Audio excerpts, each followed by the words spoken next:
Je ne peux pas mettre ma crédibilité en jeu si je n'ai rien vu. J'ai vu, j'ai prophétisé. Ce qui s'est passé, seul Dieu sait. Vraiment, pardonnez-moi. Pardonnez-moi. D'après un influenceur, on m'a dit, bébé sans os de main. Il dit, aimez-moi. S'il vous plaît, aimez-moi.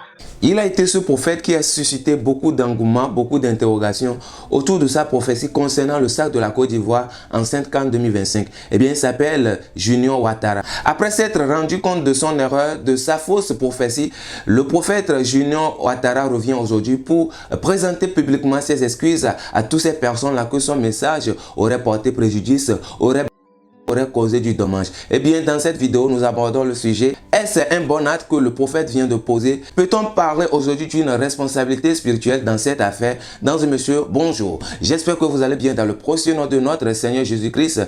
Je vous souhaite la bienvenue sur ma chaîne. Eh bien, je m'appelle Jack. Je suis créateur de contenu 100% chrétien. Je vous souhaite encore une fois la bienvenue dans cette vidéo analytique concernant ces excuses présentées par le prophète Junior Ouattara. Eh bien, suivons la vidéo ensemble et revenons avec le décortiquage. Merci de rester avec moi du début jusqu'à la fin pour pouvoir donner également vos avis dans les commentaires. Allez. Je vais m'adresser à mon cher beau pays, la Côte d'Ivoire. Vraiment, cher Ivoirien. Et vraiment, cette semaine-là, allumé, comme on le dit en Ivoirien. Mais en même temps, je vous comprends. Parce que vous avez cru en moi et cru en la parole prophétique que j'ai annoncée. Je comprends votre réaction. Et je comprends vos plaintes. Je me tiens ici pour vous demander pardon. Si ma vidéo a eu à heurter la sensibilité de plusieurs. Mais en même temps, il faudrait que vous puissiez savoir que j'ai reçu de la part de Dieu et j'ai annoncé tel que j'ai reçu. Dieu est souverain en 2023. J'ai prophétisé lors du match de Côte d'Ivoire-Sénégal où personne n'y croyait. Et j'ai dit, je cite, la Côte d'Ivoire se qualifiera après le tir au but. Et le Seigneur a accompli la parole de son serviteur. J'ai prophétisé contre le Mali. C'était un match très difficile. Et le Seigneur a fini par accomplir. J'ai pas fini de dire que la Côte d'Ivoire allait remporter. Et le Seigneur a accompli sa parole. Cette année, j'ai prophétisé au début de l'année. Et j'ai annoncé le match Côte d'Ivoire contre Cameroun. Et j'avais prédit qu'il aura 1-1. Et le Seigneur l'a accompli. J'ai dit que à partir de quart de finale, je vais parler pour dire que nous allons arriver jusqu'au quart de finale. J'ai prophétisé sur le match de Cameroun-Maroc. Je l'ai dit à la veille. Et j'ai dit que le Cameroun serait éliminé, mais il allait avoir un problème d'arbitrage. Et les Camerounais repartiront fâchés parce qu'il allait avoir un problème d'arbitrage. Et le Seigneur l'a fait. J'ai prophétisé que la Côte d'Ivoire allait remporter la CAN de cette année. Le Seigneur ne l'a pas fait. Pourquoi? C'est une question qui reste posée. Je ne peux pas mettre ma crédibilité en jeu si je n'ai rien vu. J'ai vu, j'ai prophétisé. Ce qui s'est passé, seul Dieu sait. Vraiment, pardonnez-moi. Pardonnez-moi. D'après un influenceur, on m'a dit, bébé sans os de main. Il dit, aimez-moi. S'il vous plaît, aimez-moi. J'ai fini pour dire que je vous aime. J'aime la Côte d'Ivoire et je veux un réveil dans cette nation. Merci pour votre compréhension. Parce que je sais que vous me comprenez. Merci. Et je finis pour dire à tous les hommes de Dieu, de près comme de loin, ceux qui m'ont soutenu. J'ai vu des postes, j'ai vu des encouragements. J'ai vu des personnes qui ont soutenu un frère qui est affaibli du fond du cœur. Je tenais à vous dire merci. J'ai retrouvé en vous une famille. J'ai retrouvé en vous des frères d'âme. Merci pour vos postes. Merci pour vos appels. Merci pour vos encouragements. Je bénis Dieu pour mes pères qui m'ont appelé, qui m'ont soutenu dans ce temps. Vraiment merci. Je peux citer parce que il y en a beaucoup qui m'ont appelé de partout, de par les 4 coins du monde. Vraiment merci beaucoup. Votre merci ne pourra pas finir. Merci pour vos conseils parce qu'on apprend toujours. Merci pour tout. Que le Seigneur vous bénisse. J'ai posé une question. Je prophétise pour la Coupe du Monde ou je ne le fais pas?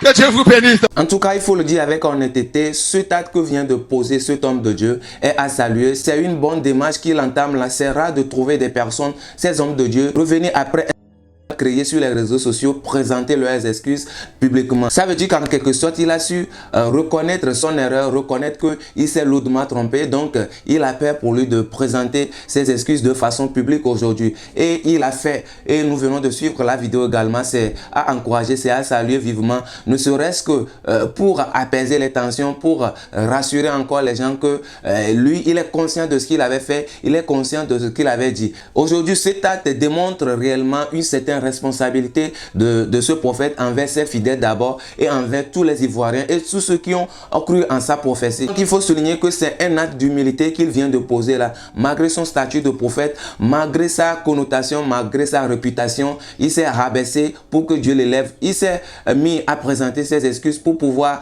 calmer les tensions, pour pouvoir dire aux gens que oui, lui, prophète Junior Ouattara, il sait qu'il s'est trompé par moment, ou bien la prophétie qu'il a donnée, Dieu l'a changé, si on peut le dire ainsi. Puisque dans la vidéo, il racontait comment il avait annoncé dans d'autres matchs dans les années précédentes, par exemple en 2023, quand il avait prédit des victoires de la Côte d'Ivoire, cela s'est accompli. Et qu'en cette année, il a même prophétisé certaines victoires, le déroulement et l'aboutissement de certains matchs, et cela s'est accompli. Et donc, après avoir prédit que la Côte d'Ivoire ira en finale jusqu'à remporter la coupe, cela ne s'est pas accompli. Selon lui, il juge cela que c'est la souveraineté de Dieu, car c'est Dieu qui décide toujours. Il peut te communiquer des choses et par après le changer, d'après ce qu'il a dit. Et donc aujourd'hui, il vient rassurer les enfants de Dieu, les chrétiens de partout ailleurs dans le monde et surtout les Ivoiriens, qu'il a reconnu son erreur, sa faute, quand bien même il avait bien reçu ces choses de la part de Dieu. Cependant, le fait que le prophète Ouattara Junior revienne présenter ses excuses publiquement aujourd'hui à ces personnes que sa prophétie aurait porté préjudice,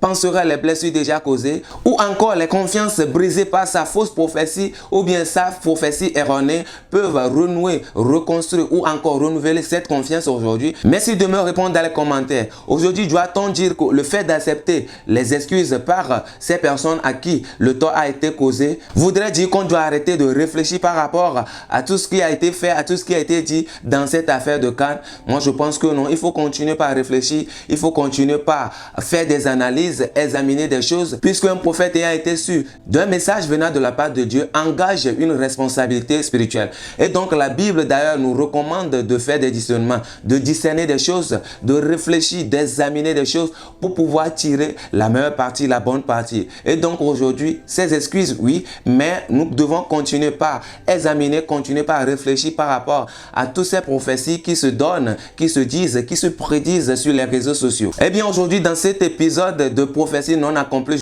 je pense que et les prophètes et les chrétiens ont su tirer des leçons qui leur seront profitables à une prochaine occasion. Et bien pour les prophètes, ils doivent savoir que la prophétie n'est pas un jeu ni un outil de buzz. Et donc ils devront savoir comment annoncer certaines prophéties, annoncer certaines révélations pour que cela ne leur fait pas perdre leur crédibilité aux yeux des gens, aux yeux de Dieu d'ailleurs. Et pour les fidèles, ce n'est pas en toute prophétie qu'il faut croire. Il faut les analyser, il faut les sointer, il faut les étudier point par point avant de les croire. Parce que dans cette affaire-là, il y a des gens qui ont tellement cru, qui sont allés parier, ils sont allés investir leur argent dans des histoires de...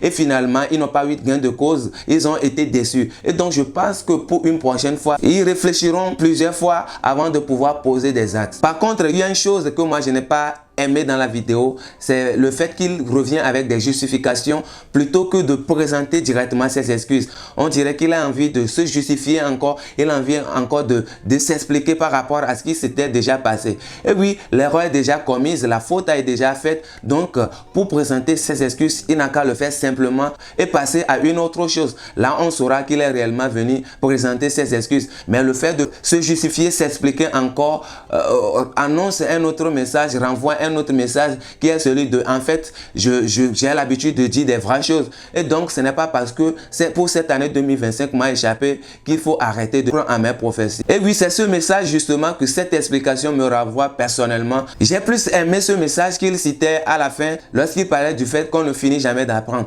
Et oui, dans la vie on ne finit jamais d'apprendre, même à l'école de prophétie on ne finit jamais d'apprendre, même à l'école du pastorat on ne finit jamais d'apprendre. En tant qu'être humain, il faut toujours apprendre des aînés, il faut toujours apprendre apprend de ses supérieurs. Et oui, aujourd'hui, on a l'impression comme les jeunes prophètes vont vite en besogne. Et c'est quand ils tombent qu'ils s'en rendent compte. Et donc aujourd'hui, après cette erreur, après cette faute, il revient pour dire que oui, on ne finit jamais d'apprendre. Il vient de tirer une leçon dans cette affaire. Et je pense que pour les prochaines fois, il fera très attention. Et même sur un ton humoristique, il est en train de demander à ses fidèles s'il peut encore prophétiser dans les prochaines compétitions, sinon à la mondiale qui arrive pour très bientôt. Et oui, c'est pour dire en fait qu'après avoir été au cœur de cette polémique, après avoir été confronté à cette difficulté, la leçon qu'il a tirée, est-ce que lui, il va encore prophétiser? En tout cas, l'avenir nous le dira. Et je pense qu'il, quand il reviendra pour encore ces genres d'exercices, pour ces genres de prophéties, il a tiré une leçon. Il saura comment